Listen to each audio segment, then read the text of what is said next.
we were told that we had to show proof of funds. Persons in immigration saying that the NOC code that you select might be one of the major reasons that someone's application for PR is rejected. The key to prepare to apply for permanent residency is to ensure that you are strategic.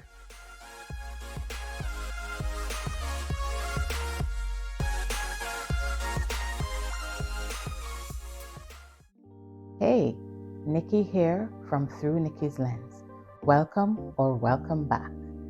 If you are anything like me, preparation is something that you place great emphasis on. When you are thinking about your permanent residency journey, your PR journey, there are several things that you need to take into consideration.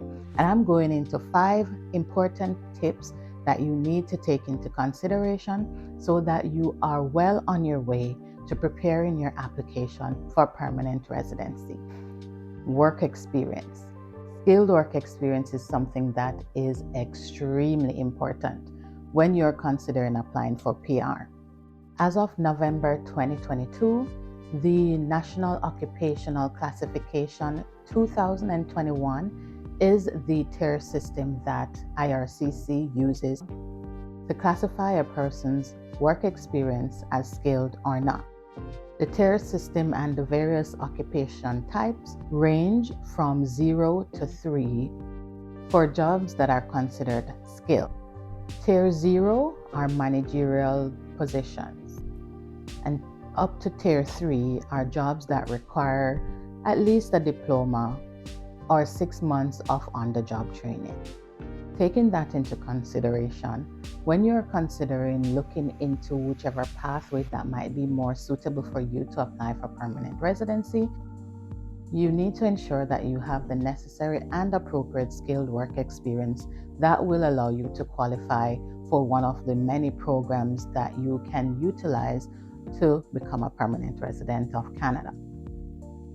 Work experience that you had from your home country before immigrating to Canada can qualify as skilled work experience.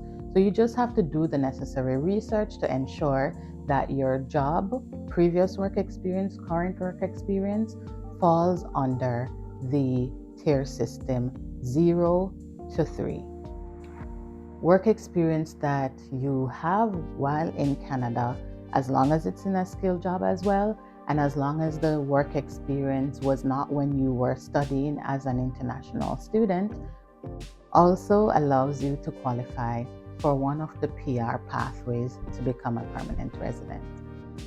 How long ago you had that work experience also makes a difference. So what you need to do is to ensure that whatever program you're looking into, you take note of how many years that you need to have that work experience.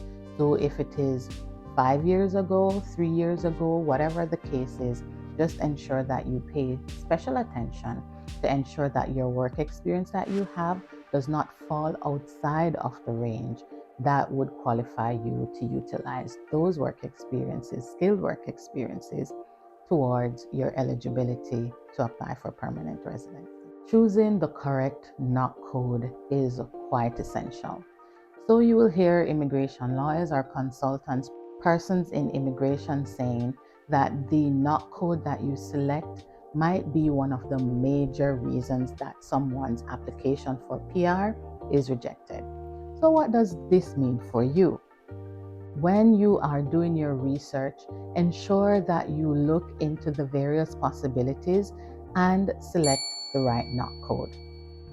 Selecting the right NOC code will ensure that whatever it is that you say you have that work experience in is actually accurate. Here's a tip that you need to take into consideration. When selecting your NOC code, do not necessarily focus on your job title. What you need to zero in on are the various job duties or tasks that you do on a daily basis. Look closely at your job description for the job that you're currently in. Ensure that you get a job description from your HR department, maybe when you were given that job offer. If you want to Ask them to ensure that you have the correct and most detailed job description. That is the best way to go. So look into the duties that are listed on your job description. And as I said, not necessarily the job title. Go to IRCC's website. I will put a link in the description so that you ensure that you're at the right place. Do your necessary searches and ensure that the job duties that you have on your job description matches at least 75% of the job duties under whichever NOC code that you select to say, hey, this is the appropriate NOC code that applies to this work experience that I have. So I'm going to insert a table with an example of what I mean so that you can pause the video and ensure that you selected the right NOC code. Your educational qualifications and an evaluation of that credential if it is that you need it. In the Express Entry system, as well as various other programs for PR, your education matters.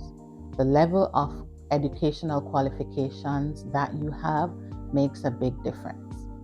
If you have a bachelor's degree, a master's degree, a PhD, you get more points for the higher educational qualifications.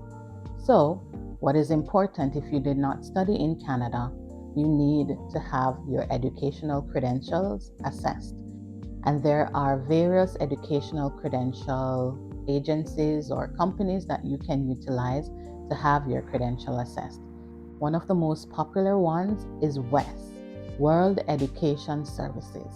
So go to their website, look at the various processing times, the various costs, and see if you can get your credentials assessed. Usually, once your educational credentials are assessed, those are valid for 5 years.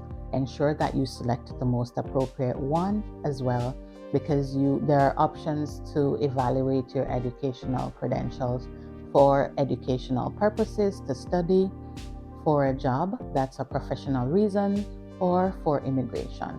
So when you're looking into whichever agency to utilize, make sure that you select for the right purpose. If it is that you're planning to evaluate your credentials for immigration purposes, select immigration and not education or professional use. A major important factor here is the various pathways for permanent residency, as I mentioned before. There are provincial nomination possibilities, that is applying through a province. You can also go through the Express Entry system, and that's one of the most popular ways for people to migrate or immigrate to Canada as a permanent resident. Research is key here again. Do your searches online, go to the various provinces, see what programs they have, see what pathways they have that you might be most suitable for. If it is that you're a student in Canada, you studied in Canada, there are various pathways that are specific to your situation, to your case. Look into those things. Some of those might be easier to gain you more points, as in if you get a nomination from a province, so that you are qualified and you get more points in the Express Entry program to qualify for PR. Under Express Entry, there are 3 major programs. The Canadian Experience Class, CEC, and that is for people who have work experience in Canada for a year or so. The Federal Skilled Worker Program, mainly for people trying to immigrate to Canada and they are outside of Canada, or they're inside of Canada, but they don't have 1 full year of work experience in Canada. And as a result, they have not yet qualified for Canadian Experience Class. The third program is the Federal Skilled Trade Program. That is for people who have skilled work experience or qualifications in trade occupations. So take a look and see which pathway is most beneficial for you to apply. You will have a better chance of being successful in your permanent residency journey. So I am close to the end of this video, but I have some more information to share with you. If you have found some sort of value so far in the information that I've shared, like, share, subscribe to my channel, leave a comment, ask a question, make a suggestion of content that you would want for me to create for you.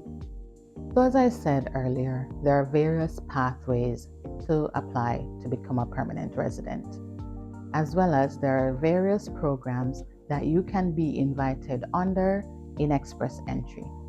When it comes to proof of funds and things like that, the program that you're invited under makes a big difference in various ways. It determines what qualifications you need to have. It determines what level of skills that you may need to have, work experience in Canada or outside of Canada. Sometimes too, it may determine the proof of funds that you need to show. In a video that I did before talking about my family's PR journey, I spoke to the fact that we were told that we had to show proof of funds, although my husband was eligible under Canadian Experience Class. Canadian Experience Class is the only program that allows you not to show proof of funds. Proof of funds is what IRCC requires for people immigrating to Canada, whether or not you have been in the country working. However long that you have been working in the country for or in a skilled job determines if you have to show proof of funds or not. So look into all of that to know and to prepare in advance. If it is that you need to show proof of funds, if you don't qualify or are invited under the Canadian Experience Class program, know that you have to show proof of funds and know how much you need to show for the number of people in your family. As I said before, the key to prepare to apply for permanent residency is to ensure that you are strategic, to ensure that you do the necessary research, to ensure that you qualify, that you have all the necessary documents in place, and that you understand what it is that you are doing. Explore what express entry is. Explore what the provincial nomination program is. Explore all that you need to do so that you can have a strong application. You meet all the requirements and you know exactly where you need to go next. Thank you for making it through Nikki's Lens, and I'll see you in my next video.